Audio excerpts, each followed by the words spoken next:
So hello again.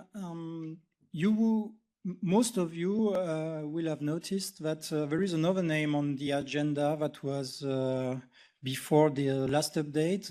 My colleague Matthew Mercy, and there is still the name of my colleague Ralf Bader. So unfortunately, and this is what happens from time to time, Matthew could not make it today. He's on sick leave, and while we are all very happy to be able to meet physically after the last years, we cannot completely prevent the fact that COVID is still around. So we hope that Matthew is recovering very quickly. Thank you for your attention. So I will take over this presentation because luckily I'm a PCM and I know one thing or two about this topic. So product models. We have actually a certain number of wording specialties at EASA. What's very well defined is type, aircraft type. We know what it is, and it's well defined in our process landscape. The word model is not. But of course, there is a certain, I would say, use of this in the industry. So mainly, a new model designation is coming from the type certificate holder. We are not triggering that at EASA because we don't have criteria. As I said, it is not part of our process landscape. So since the aviation world is working with that, we are as well. So we know if you go to an airfield that each aircraft has an identification plate with a model designation. We know that at EASA we are using airworthiness directives, making a list of applicable models. And of course, as I said, the rest of the industry is grouping aircraft as per models. And that's actually the way it is. So far we have used models. And now looking at the initial airworthiness process, when a new model is showing up in an application. So the product we are talking about are either aircraft engine and propeller. This is what Part 21 is defining. Now, what we have done so far in the process was each time someone is applying for a new model, we have actually a change application. So it is taking as a basis type certificate and introducing some changes which will then be under the overall model designation. What we have done at EASA was to recertify or to take into consideration the whole product. So meaning the affected area and the non-affected area by this change. And everything was taken into consideration, which meant that we had actually, with some other foreign authorities, a different way of working, which is, as it's written there, an unlevel playing field. So it's not a level playing field between applicants in Europe and applicants outside of Europe. So what happened is that if you had a new model introduced outside of Europe by the primary certification authority of this applicant, they had probably a less stringent compliance demonstration than for European applicants applying for a new model, because we would look also into the unaffected area of the change. So what we now have introduced, what we have decided to pursue is to come again to this level playing field and to get actually for each new product model designation process that will be not only equivalent to the outside world, outside of Europe, but also that will be more in line with our own processes. Because as I said at the very beginning, Part 21 is not defining models. So Part 21 doesn't say we have to make a difference between a major change that's not leading to a model designation and to a major change leading to a model designation. So we will consider from now on only the affected area from this change leading to a model designation. I'm sorry, this is written quite small. Don't worry, all presentations will be published online afterwards as videos and as separate files. So you don't need to make pictures of the screen and everything. You will get everything online after the event. So what will happen is, as you know it, the amended TCDS will show, of course, an additional model in the list with all the information that you know already, but there will be an additional note that will also identify the fact that this new model designation is based on the approval of the corresponding major change to the type certificate. So in a nutshell, you will be able to identify the fact that only the affected area are actually considered for the introduction of this new model. Okay, this was a nice part. Now, of course, this is not a green light to ignore the unaffected area. So what we have is an initial airworthiness process for the affected area. For the unaffected area, we might have non-compliances. We might have issues that are identified on the existing type and previous existing models.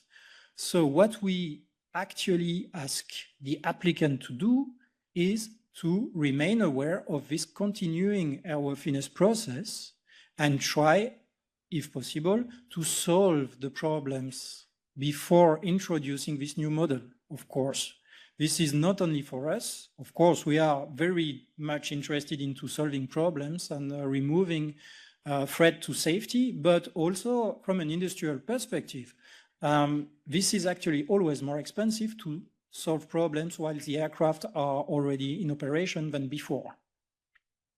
So please review and analyze the potentially applicable airworthiness directive on safe and potential unsafe conditions in the unaffected area of the change, and please include the adequate corrective actions as applicable and, of course, as manageable from your side. So we don't make it a must to close the introduction of the new model, but we want you to be aware of those issues.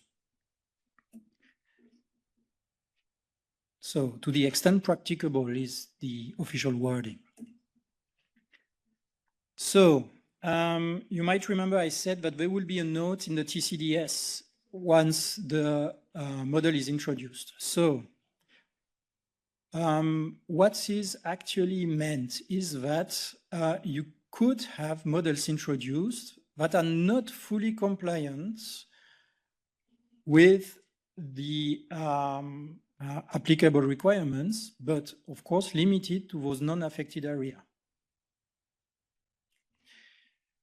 And the note provides clarifications that the EASA certifies the change in its affected area that leads to a new product model designation. So this is the wording that will be used. And now it's just for you to understand next time you read the TCDS and you see this note, what it's corresponding to. And logically, if we have a new model existing there and it has not solved problems, there is no terminating action entering into force before the introduction of this model on a particular airworthiness directive, for example, then the airworthiness directive will be updated to extend the applicability list to this new model. So, just as a summary, in the past, we have a complete product model approved, unaffected plus affected area considered, and everything needed to be compliant. Now, a change is approved leading to a new model designation. So this is considered as a change with only the affected area being the consideration of first line for us, which need to be fully compliant. Residual non-compliances are possible, of course. We will be very happy if there are none, but we are in a real world, so we know that sometimes we have to live with that. The continuing airworthiness process applies, so it's not that we have a situation which is not under control. On the contrary, we want to have this continuing airworthiness to go on without disturbance and with the proper process. And yes, let me remind you that an unsafe condition in the affected area to the change, and this is not specific to the introduction of a model, this is generically speaking as per part 21, you cannot have an approval if your change is not completely compliant. So for reference, on our website, you will find the working instruction 172 and in the chapter 3115. So again, everything will be published. Don't worry. You will find it again on our website on the page of the event afterwards. You will have this chapter, which will explain a little bit more in details and in writing everything that I said just before.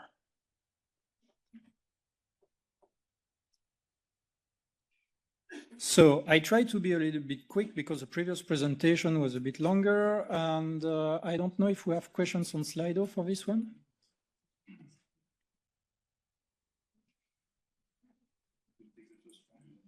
Absolutely.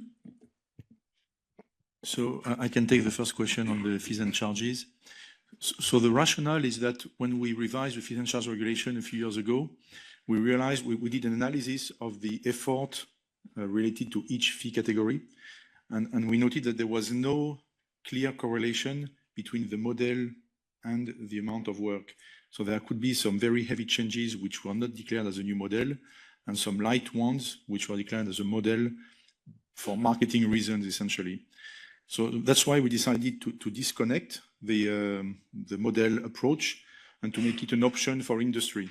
Like dear industry, if you want for marketing reasons to call this a new model, this implies additional work for EASA for administrative reasons. So we charge you for that, but we disconnect from the simple, standard, significant, complex, significant categorization, which is based on technical criteria and which goes with the amount of work. Because of this lack of correlation between the amount of work and the choice of the applicant to call it a new model or not. That was the rationale at the time.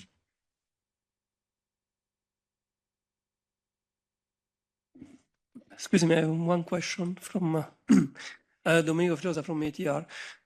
Was not clear for me when you are talking about unsafe for the area which are not affected from the latest regulation. So means I have a new model, I'm going to create a major change for the affected area. I'm going to demonstrate compliance with the latest regulation. But if I understood well, you say it could be on all model in the non-affected area for the same regulation, non-compliance, or it's not compliance, say unsafe area. Could you more explain that because it's not clear for me? Well,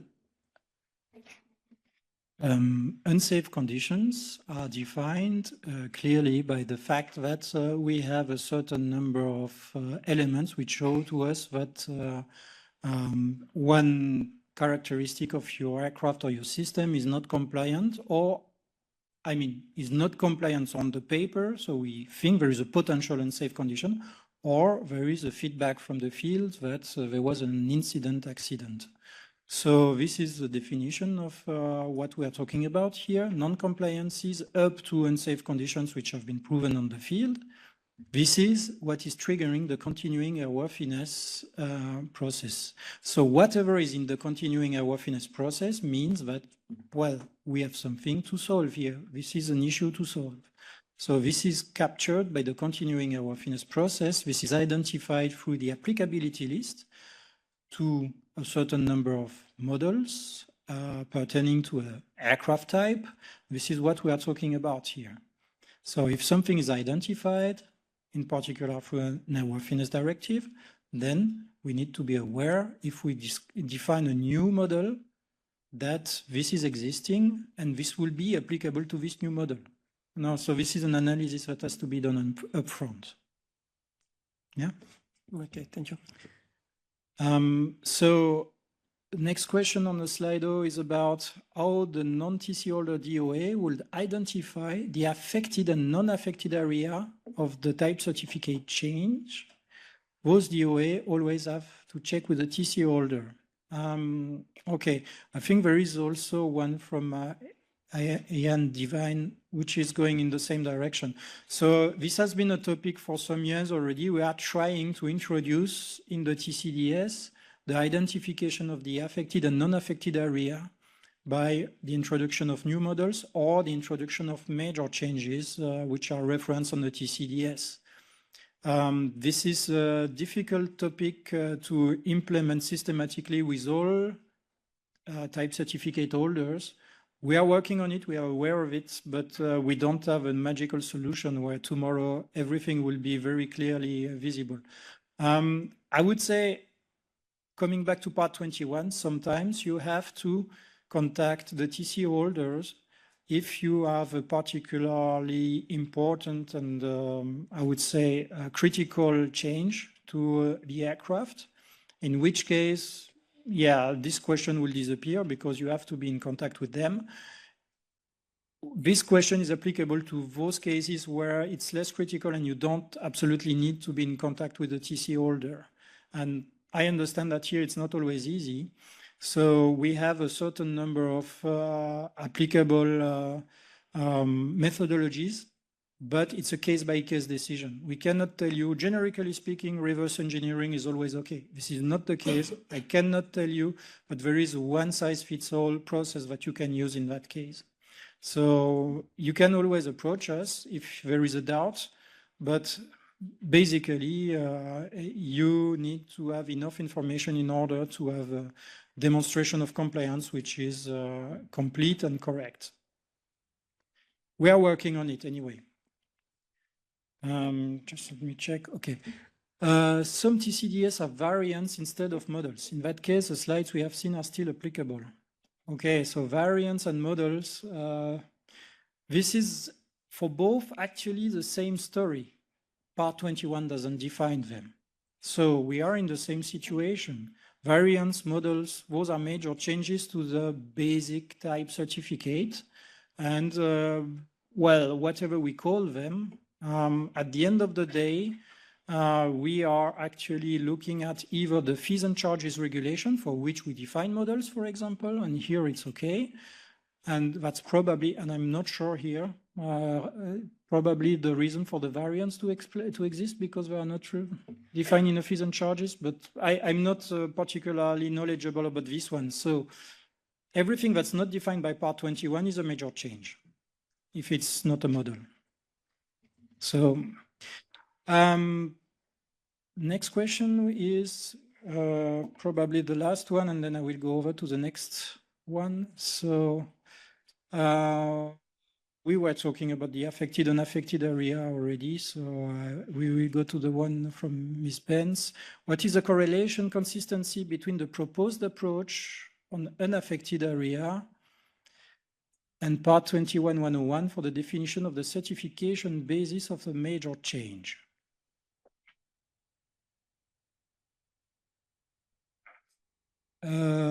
The correlation and consistency between the proposed approach on unaffected area and part 21 major.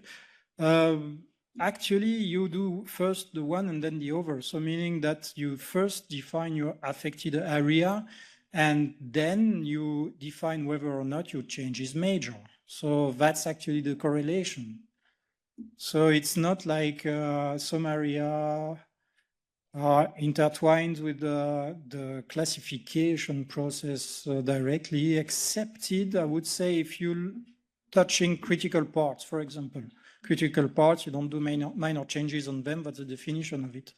But it's a process, it's a sequential process. You define first what you affect, and then it's either minor or major.